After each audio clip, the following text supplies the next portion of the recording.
की जय।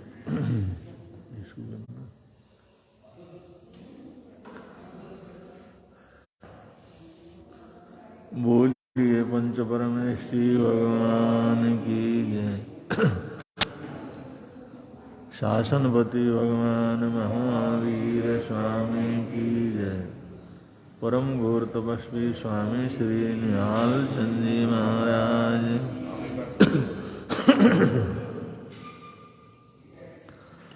परम सरलात्मा दादा गुरुदेव श्री खूब चंद जी महाराज की जय। संघ संरक्षक बहुसूत्र पूज्य गुरुदेव श्री फूल चंद जी महाराज की जय। परवर्तक भगवंत पूज्य गुरुदेव श्री शांति स्वरूप जी महाराज की जय। श्रवण संज्ञ सलाहकार भीष्म पितामह राज ऋषि पूज्य गुरुदेव श्री सुमति प्रकाश जी महाराज की जय।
इसको इधर महाराज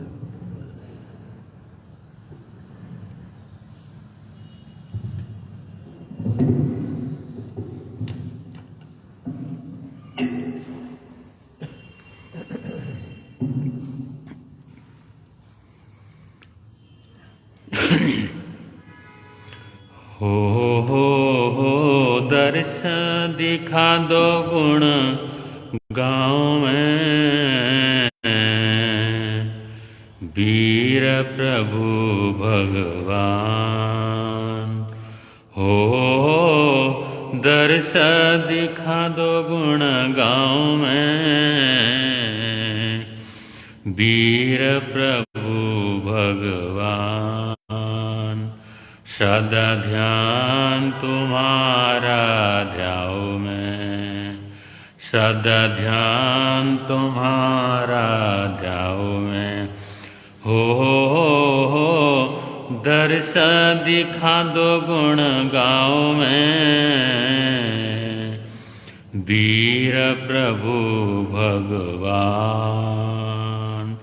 सदा ध्यान तुम्हारा ध्याऊं मैं। दीन दयालो कहते हैं तुमको, पार लगा दो भव जल से मुझको। दीन दयालो कहते हैं तुमको, पार लगा दो भव जल से मुझको। आशा मेरी पूरी ये कर दो, आशा मेरी पूरी ये कर दो। झोली मेरी तुम दया से भर दो, झोली मेरी तुम दया से भर दो। वीर प्रभु भगवान, सदा ध्यान तुम्हारा ध्याऊं मैं। हो दर्श दिखा दो गुण गाऊं मैं, वीर प्रभु भगवान, सदा ध्यान तुम्हारा ध्याऊं मैं। मन मंदिर में तुमको बसाया, ध्यान में ही तेरे शीश नवाया। मन मंदिर में तुमको बसाया, ध्यान में ही तेरे शीश नवाया। महिमा तेरी जग से निराली, महिमा तेरी जग से निराली। जो भी आए जाए न खाली, जो भी आए जाए न खाली। वीर प्रभु भगवान, सदा ध्यान तुम्हारा ध्याऊं मैं। हो दर्श दिखा दो गुण गाऊं मैं, वीर प्रभु भगवान, सदा ध्यान तुम्हारा ध्याऊं मैं। जय जय होती वीर तुम्हारी, तुझको पूजे दुनिया ये सारी। जय जय होती वीर तुम्हारी, तुझको पूजे दुनिया ये सारी।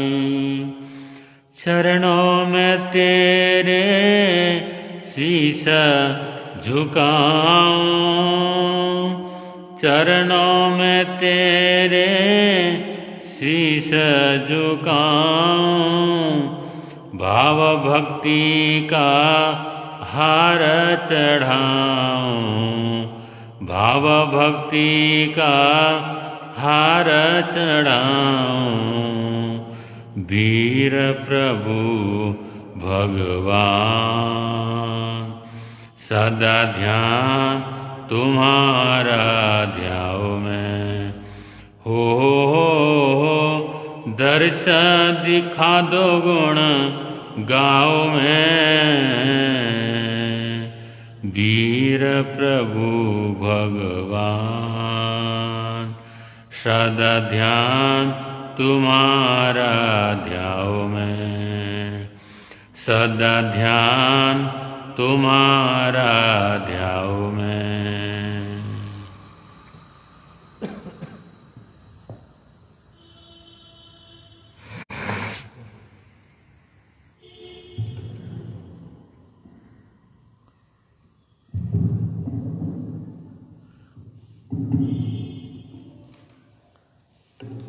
श्रुति में बोल रहे हैं।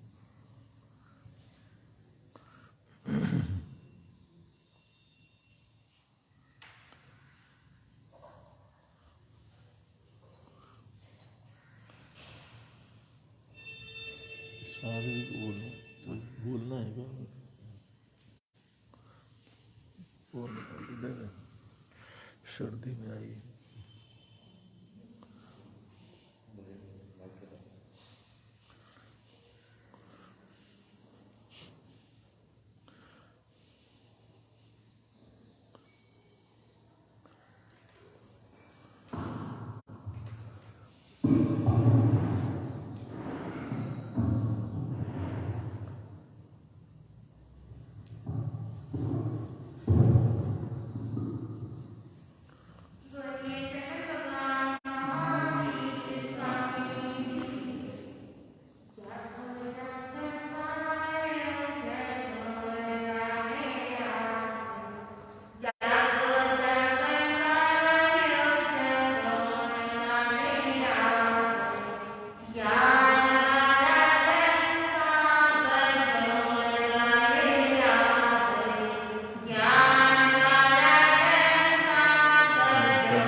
जो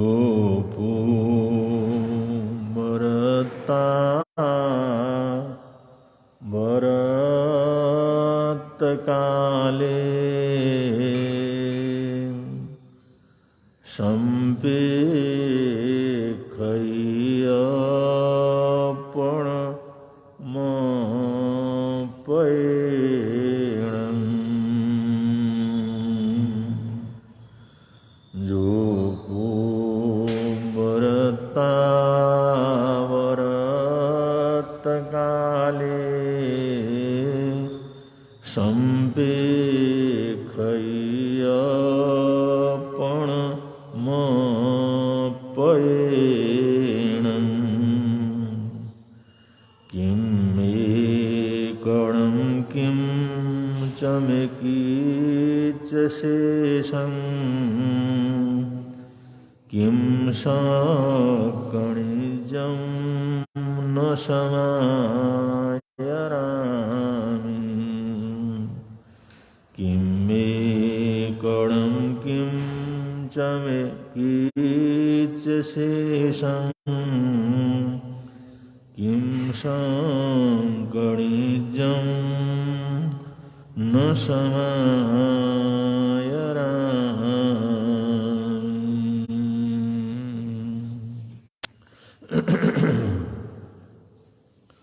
दुनिया के चराचर जीवों पर कर्मों ने जाल बिछाया है।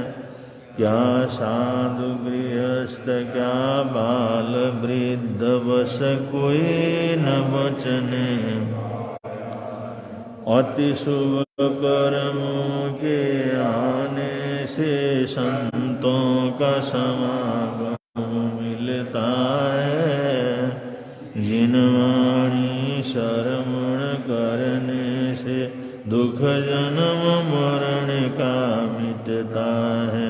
दुख जन्म मरण का है समय नदी की धार की जिसमें सब बह जाया करते हैं।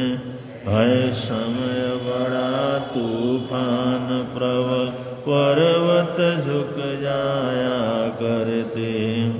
अक्सर दुनिया के लोग समय में चक्कर खाया करते हैं। लेकिन कुछ ऐसे होते जो इतिहास बनाया करते हैं। इतिहास बनाया करते हैं।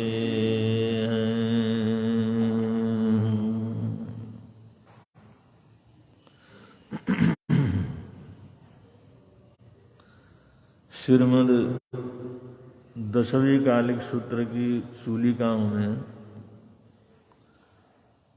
एक बड़ा महत्वपूर्ण ये गाथा उसके अंदर आती है। जो पुबरत्ता वरत्त काले संपिक्षै अपगमोपैणम्।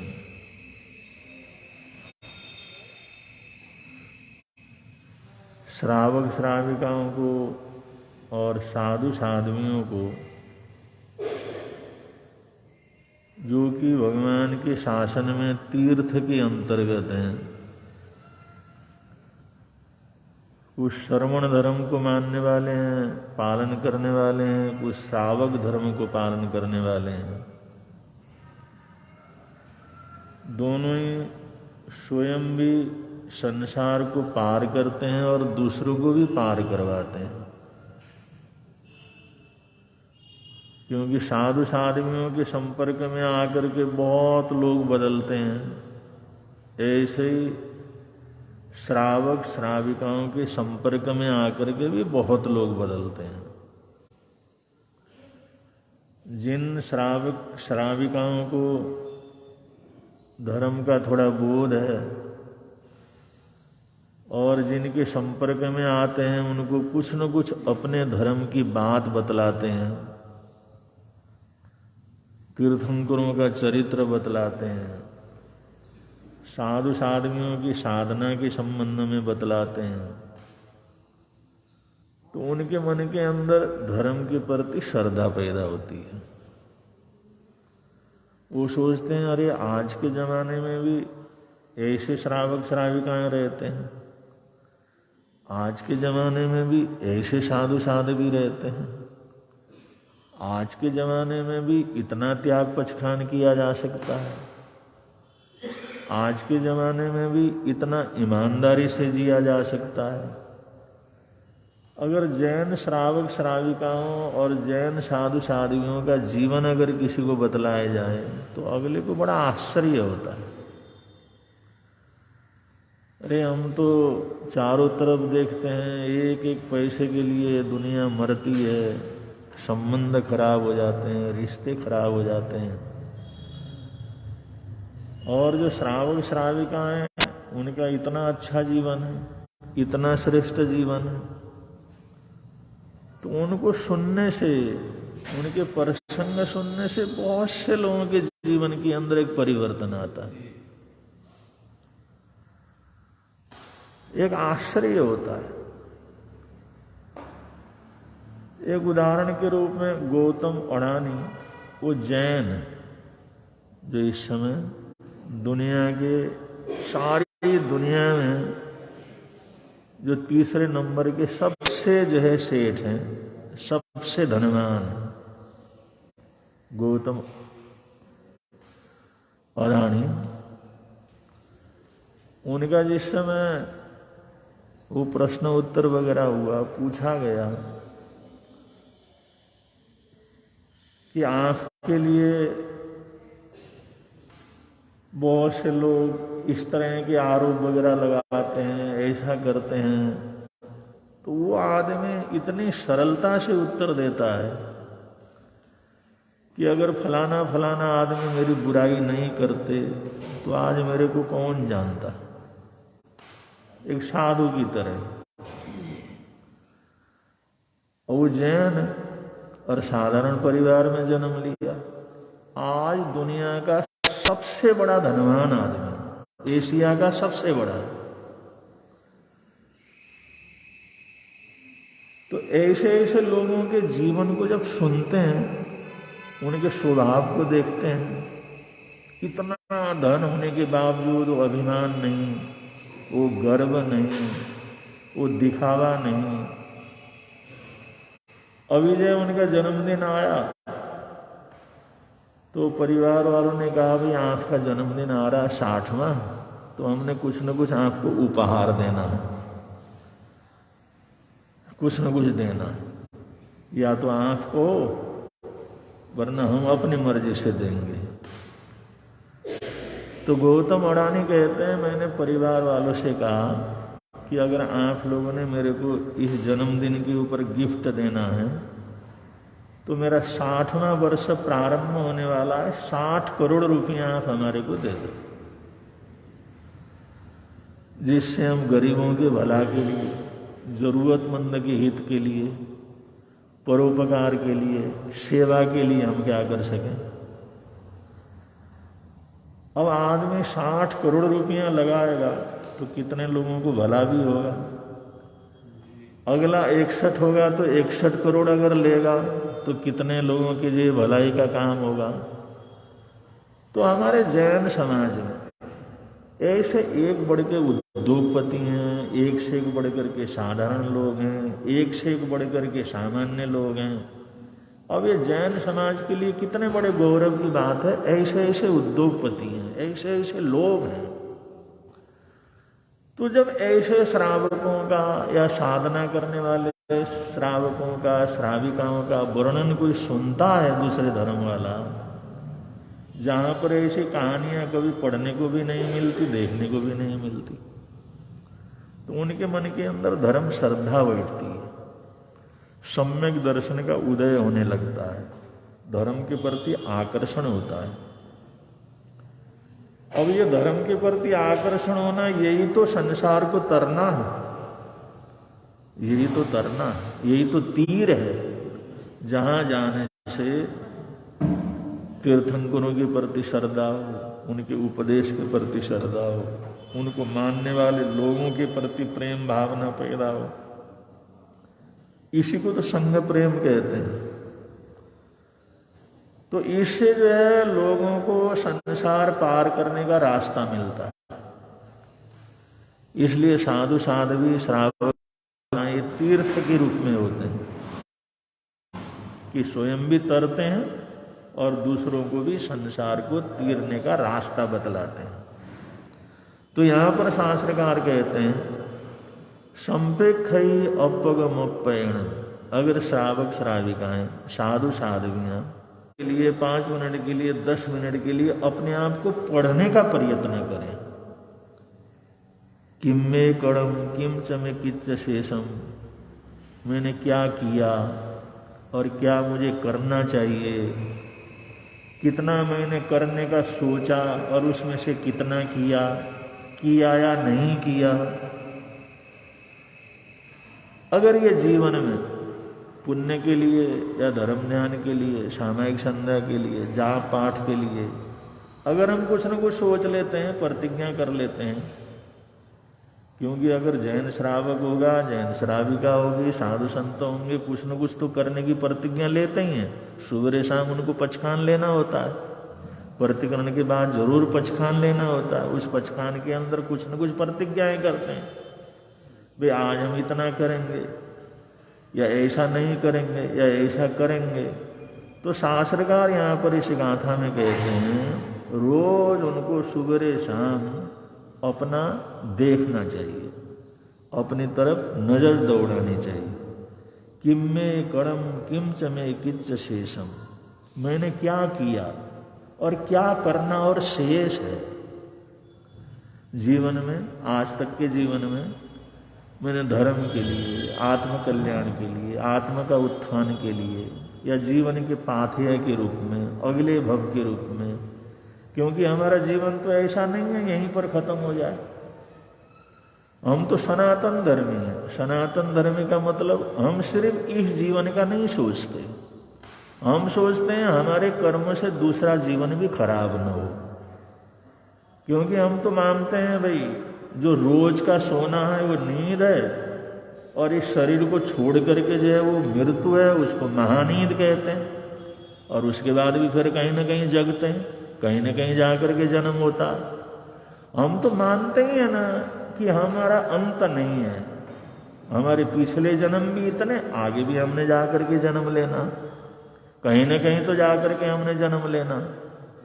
जब हम इस सनातन चीज को हम मानने वाले हैं, जब पुनर्जन्म को मानने वाले हैं, जैसा हम कर्म करेंगे वैसा ही फल अगले जन्म के हमारे को मिलेगा, ये मानने वाले हैं, तो इतना तो सोचेगा ही ना भाई इस जीवन के अंदर, इस जीवन के लिए तो मैंने बहुत कुछ किया, क्या अगले जीवन के लिए भी कुछ सोचा कि आगे जाकर के मुझे अगले जीवन में भी कुछ सुख शांति मिले, कुछ इसके लिए भी मैंने किया या नहीं किया। क्या मैंने किया और क्या किच्च शेषम, अगले भव के लिए भी करना कितना शेष है। थोड़ा बहुत तो अगले भव के लिए भी मुझे करना चाहिए। दुनिया को छोड़ करके जाना है, पुण्यमानी साथ चलती है, अच्छे कर्म साथ चलते हैं, दान पुण्य किया वो साथ चलता है, सामायिक संध्या वो साथ चलता है, कुछ न कुछ अच्छा मन वचन का ऐसे अच्छे कर्म किया हो वही तो मेरे साथ चलने वाला है। तो उसके लिए मैंने कुछ किया या नहीं किया। अगर इतना सोचे, रोज अगर ऐसा सोचे, सुबह उठ करके रोज सोचे, शास्त्रकार कहते हैं जैसा इंसान सोचता है वैसे उसके काम हो जाते। पहले हर चीज मन में आता है, फिर वो वचन में आता है, फिर वो काम में आता है। तो शास्त्रकार कहते हैं ऐसा सोचने मात्र से हमारे जीवन में परिवर्तन आ जाता है। सोचने मात्र से त्याग और पचखान शुरू हो जाता है, सोचने मात्र से अच्छी प्रतिज्ञाएं शुरू हो जाती हैं। तो शास्त्रकार कहते हैं ये जरूर इंसान को सोचना चाहिए। और किम संकणिजम न समाय रामी, ये भी सोचना चाहिए जो कुछ मैं कर सकता था वो मैंने कर लिया क्या, जो नहीं कर सकता तो बात अलग है, जो कर ही नहीं सकता वो तो बात अलग है, लेकिन जो मैं कर सकता हूं उसको कर लेता हूं, जिसको आराम से कर सकता हूं, बिना परेशानी के कर सकता हूं, बिना नुकसान के कर सकता हूं, बिना किसी जो अभाव के कर सकता हूं, मैं आराम से कर सकता हूं। क्या वो मैंने कर लिया? क्या वो मैंने काम कर लिया? अगर ऐसा सोचे, ऐसा विचार करे, रोज ऐसा सोचे, तो उसके जीवन में आमूलचूल जीवन जीने का तरीका, तौर तरीका ही बदल जाता है। शास्त्रकार कहते हैं ये हमारे जीवन के न्याय के लिए, हमारे अपने न्याय के लिए। क्योंकि जो कोई भी सरकार बनती है तो उसका काम होता है रोटी कपड़ा मकान जो है जनता को देना, और उसके साथ साथ उनको न्याय देना, न्याय प्रणाली। क्योंकि राजा महाराजा होते हैं या बड़े ठाकुर लोग होते हैं या पंचायत के बड़े लोग होते हैं, उनका काम क्या होता है? न्याय देना, न्याय देना। अगर किसी को न्याय मिल जाता है तो अगला तसल्ली हो जाता है, उसको संतुष्टि होती है। अगर उसको न्याय न मिले तो बड़ी भारी तकलीफ होती है। इसलिए हमारे देश में पहले पंचायत राज था, और पंचायत राज की ऐसी व्यवस्था थी कि हर पंचायत में जो पंच हैं और हर पंचायत का सरपंच है, उन लोगों को उस अपने गांव के सारे वातावरण का पता है, सबके स्वभाव का पता है, सबकी परेशानियों का पता है, सभी समस्याओं का पता है। तो प्राथमिकता में जो भी लड़ाई झगड़ा हो, प्राथमिकता में जो भी तकलीफ हो, वो पंचायत के अंदर जा करके वहां पर शिकायत करे। और पंचों का एक कर्तव्य है वहां पर रहते हुए वो अपने गांव के और जो 4-5 जो गांव लगते हैं उन लोगों को पंचायत के अंदर ही उनको फैसला क्या करें, दे दें, जिससे उनको न्याय मिलता रहे तो शांति बनी रहेगी। जब गांव में शांति है, 5 गांव में शांति है, जिले में शांति है, तो पूरे देश के अंदर शांति बनी रहेगी। ये हमारे देश की व्यवस्था थी, गांव पंचायत, पंचायती राज जिसको बोलते हैं। तो पंचायत राज इसीलिए बनाया जाता था कि कोई ऊपर से कोई चीज मिलता है तो उसका बंटवारा करना है, उसका प्रयोग करना है। वरना विशेष रूप से ये होता था कि गांव के अंदर रहने वाले लोगों में अगर परिवार को लेकर के, किसी व्यक्ति को लेकर के, जमीन जायदाद को लेकर के, बंटवारे को लेकर के और किसी बात को लेकर के अगर कोई भी झगड़ा हो जाता है तो उस झगड़े को पंचायत के अंदर ही उसको निपटा दिया जाए, जिससे अगले को कोई किसी प्रकार की तकलीफ न हो। ये हमारी भारतीय परंपरा है, ये न्याय व्यवस्था की परंपरा है। और ये परंपरा अगर अच्छी रहती है तो देश में हमेशा सुशासन रहता है, हमेशा सुशासन रहता है। और हमारे देश के अंदर तो छोटे छोटे रजवाड़े भी ऐसा करते थे कि वो गांव-गांव जाते थे। जैसे रजवाड़े हैं, छोटा सा रजवाड़ा है तो कभी किसी गांव के अंदर पंचायत लगा दी, न्याय पंचायत लगा दी, किसी गांव के अंदर न्याय पंचायत लगा दी, और आगे जा करके वहां पर न्याय पंचायत लगा दी, और जितने भी समस्याएं वहां पर है उनका समाधान कर दिया, उनका समाधान कर दिया। तो लोगों को जैसे आज हमारे देश में ये न्याय न मिलने के कारण से कितनी तकलीफें हैं, कितनी परेशानियां हैं, और लोगों का अंधाधुंध कितना जो है अन्याय होता है सिर्फ न्याय न मिलने के कारण से, न्याय व्यवस्था न होने के कारण से। तो हमारे देश की बड़ी प्राचीन पद्धति रही है कि हम अपने जीवन के लिए भी ऐसा करें और अपने समाज के अंदर, परिवार में, समाज में भी ऐसी स्थिति हो तो न्याय प्रक्रिया हमारे जीवन के अंदर रहे, वे समाज को देखें, समझें और उनको न्याय देने का प्रयत्न करें। और ऐसी परंपराएं बड़ी चली हैं। जैसे कई बार आप लोग पढ़ते ही हैं, जैसे ये जो गोरखपुर के अंदर मठ है उसके अंदर वो न्याय पंचायत होती, दुनिया भर के लोग अपनी शिकायत लेकर के पहुंच जाते हैं। आदित्यनाथ जैसे वह गोरखपुर में जाते हैं तो उस दिन जैसे उनको पता लगता है वहां पर आए हुए हैं तो वहां पर सैकड़ों लोग अपनी अपनी समस्याएं लिख करके वहां पर, और उनका सारा दरबार भरा रहता है। और जो जाते हैं एक एक को कहते उठने की जरूरत नहीं है, मेरे को नमस्कार करने की जरूरत नहीं, जहां है वहां पर बैठो, अपनी समस्या लेकर के बैठो। तो ये न्याय की कितनी अच्छी प्रक्रिया है। कि आसपास के छोटे मोटे सारे के सारे मुकदमे, सारी परेशानियां, तकलीफ तो तत्काल दूर हो जाती हैं। भाई इनका ऐसा कर देना। गोरखनाथ मंदिर के अंदर जब भी ऐसी होती, हफ्ते के एक दिन के अंदर सबने आना और जो जो तकलीफ है सब वहां पर बोल देते थे। हिंदू मुसलमान कोई भी हो, किसी की भी हो, वहां पर इस तरह से। तो उसी चीज को आज बढ़ाया तो एक ताकतवर बना। भाई न्याय देना कितना जरूरी है, तत्काल न्याय करना कैसे जरूरी है। तो ये चीज न हो तो समाज के अंदर कितनी बड़ी तकलीफें होती हैं।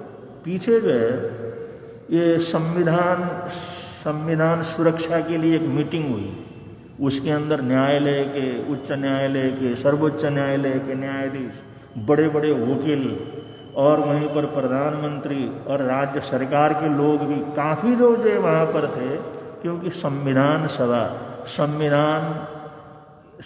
संवैधानिक दिवस के अंदर संविधान के संबंध में बातचीत करने के लिए वो सभा हुई। उस सभा के अंदर हमारे देश की प्रथम नागरिक महामहिम राष्ट्रपति द्रौपदी मुर्मू, जो बड़े गरीब घर से आई हैं और आज राष्ट्रपति पद के ऊपर हैं, ये हमारे देश की एक स्वतंत्रता का चमत्कार है, प्रजातंत्र जो व्यवस्था का चमत्कार है, जहाँ पर इतने छोटे घर में आदिवासी परिवार के अंदर जन्म लेने के बाद आज राष्ट्रपति के पद के ऊपर है और बिल्कुल सादा स्वच्छ जीवन वो क्या करती हैं, जीती हैं।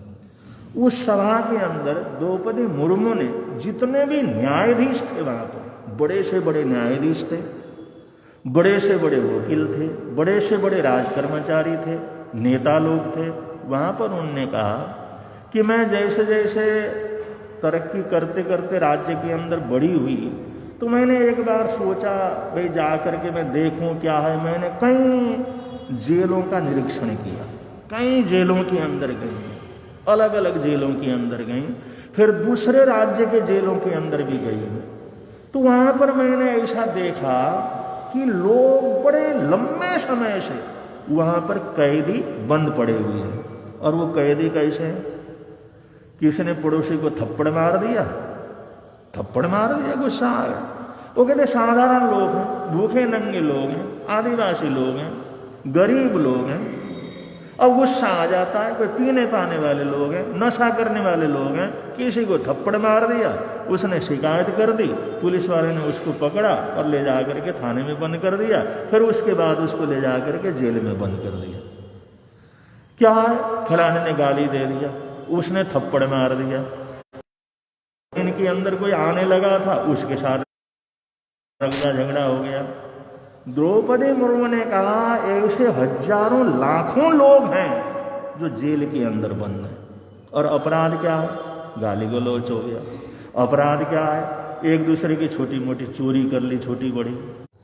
अब वो कोई 20 वर्ष से जेल में, कोई 30 वर्ष से जेल में, कोई 40। और अपराध क्या है? अपराध कुछ नहीं, छोटे छोटे अपराध में। और उनने बतलाया इतने छोटे छोटे अपराध में इतने इतने वर्षों से जेल में, तो इसका कारण क्या है? छुड़ाते क्यों नहीं? उनको टाइम नहीं, बिना करप्शन के, बिना वकीलों को किए, बिना वो किए, तारीख के ऊपर तारीख लगाए बिना किसी को न्याय क्या करता मिलता नहीं।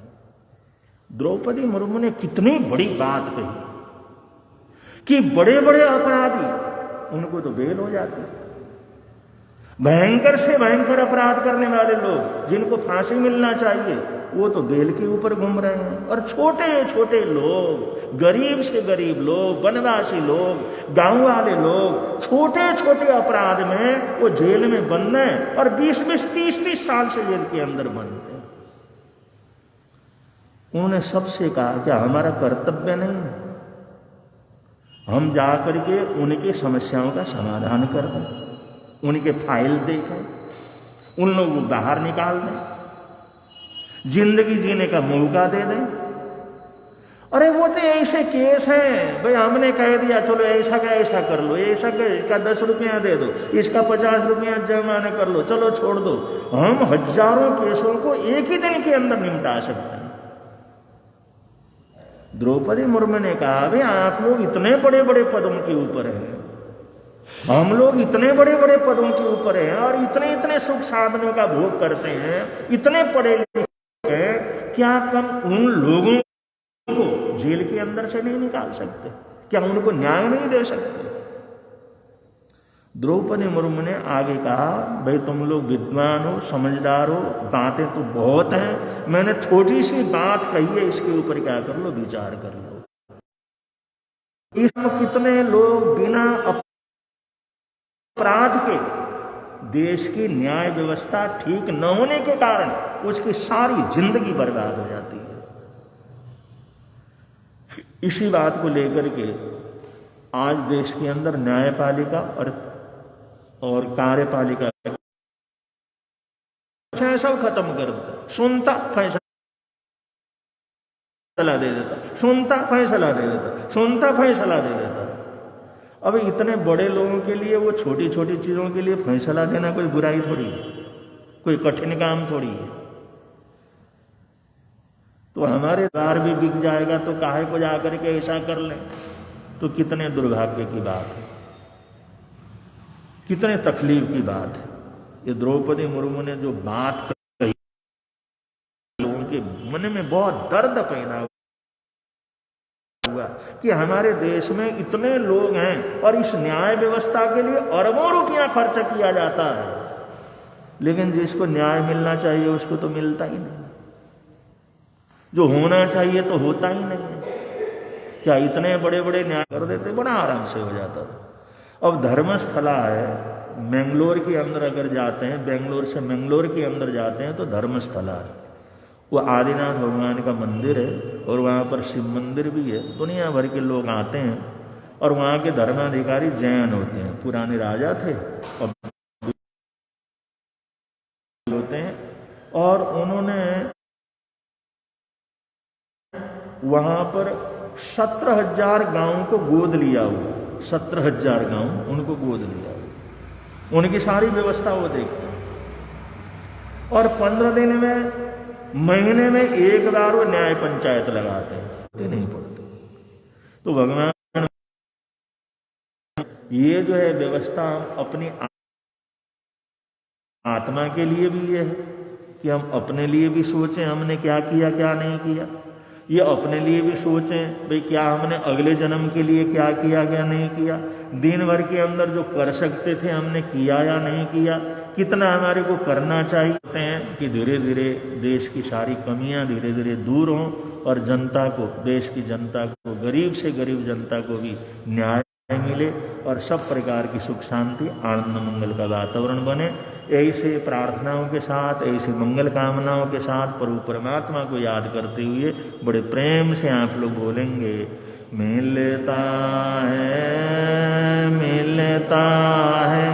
कि वह बहती हो जाती है बंद प्रभु की वाणी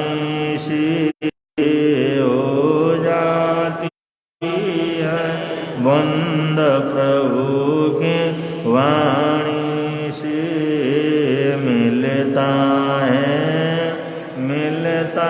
है आनंद प्रभु की वाणी से। कार्योपाध्याय परवर डॉक्टर श्री विशाल मुनि जी महाराज साहब, उत्तर भारतीय प्रवर्तक राष्ट्र श्री आशीष मुनि जी महाराज साहब एवं पाठ पर विराजित संतों को एवं महासाधु जी के चरणों में कोटिश वंदन नमस्कार करके सुख सादा पूछता हूँ।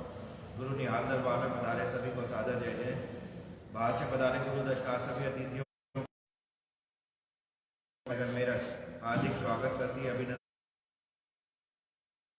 करती है। आपकी नाश्ते एवं भोजन की व्यवस्था जैन भवन बरादर पर की गई है, कृपया पधार कर अनुग्रहित करें, हमें सेवा का मौका अवश्य प्रदान करें। गुरु निहाल दरबार में दोपहर 2:30 से 4 सत्संग की श्रृंखला में उत्तर भारतीय प्रवर्तक राष्ट्रसंत श्री आशीष मुनि जी महाराज साहब का भी आज जाने की तरफ विहार करने का भाव है, वो भी मौसम के अनुरूप ही रहेगा। और महासाधु श्री पूनम जी महाराज साहब आने दो, वो भी आज यहाँ से विहार करके ज्ञान स्थली जाने का उनका भाव है। सब मौसम के अनुसार ही सारे विहार संभव है, जैसे भी आगे सूचना होगी। स्वामी श्री खूबचंद जी महाराज की जय। संत संरक्षक स्वामी श्री महाराज की जय। देवलोकगामी उत्तर भारतीय प्रवर्तक उदय श्री शांति स्वरूप जी महाराज की जय। पंडित रत्नोपाध्याय श्री हेमचंद जी महाराज की जय। श्रमण संघीय सलाहकार भीष्म पितामह तपस्वी रत्न राज ऋषि पूज्य उदय श्री सुमति प्रकाश जी महाराज की जय। श्रमण संघ की जय। आज के आनंद की जय। हाँ, जैसे महामंत्र जी ने सूचना दी है, रमणी मुनि जी महाराज साहब बना रहे हैं। वो श्रवण संघ के सलाहकार हैं, वरिष्ठ संत हैं। और प्रवचन में तो बहुत प्रसिद्ध प्रवचनकारों में उनका बड़ा नाम है। तो अंसल से विहार करके यहाँ पर पधारेंगे तो पता वगैरह निकाल करके जिसको भी अनुकूलता हो जरूर आगमनी के लिए जाने का प्रयत्न करें। और यहाँ रुकेंगे जब इतने दिनों के बाद, पहले उनका यहाँ बड़ा सफल चतुर्मास हुआ है, उसके बाद काफ़ी सालों के बाद पधार रहे हैं। अगर रुकेंगे तो उनके प्रवचन का लाभ भी ज़्यादा से ज़्यादा लें, ऐसी सूचना भी आपस के अंदर करवा दें। संत आ रहे हैं तो उनका स्वागत हो, रहते हैं तो उनका प्रवचन सुने। अगर जाते हैं तो स्वागत के लिए जाएं, अभिनंदन करने के लिए या छोड़ने के लिए। ये संघ का अपना कर्तव्य रहता है, सारे भाई बहनों का अपना काम रहता है। जरूर सभी लोगों ने ध्यान रखना है। इन्हीं मंगल कामनाओं के साथ बड़े प्रेम से आराध्य गुरुदेव के आदेश से मंगल पाठ सुनेंगे। चैदारमासम चगवटी महजियो शांति शांति करे लोए पत्तो गई मुनुत्तरम। श्री चत्तारि मंगलम अरिहंता मंगलम सिद्धा मंगलम साऊ मंगलम केवली पुनतो धम्मो मंगलम। चत्तारि लोकोत्तम अरिहंता लोकोत्तम सिद्धा लोकोत्तम साऊ लोकोत्तम केवली पुनतो धम्मो लोकोत्तमो। चत्तारि शरणं पवज्जामि अरिहन्ते शरणं पवज्जामि सिद्धे शरणं पवज्जामि साऊ शरणं पवज्जामि केवली पुनत्तं धम्मं शरणं पवज्जामि। ये चार शरण दुख हरण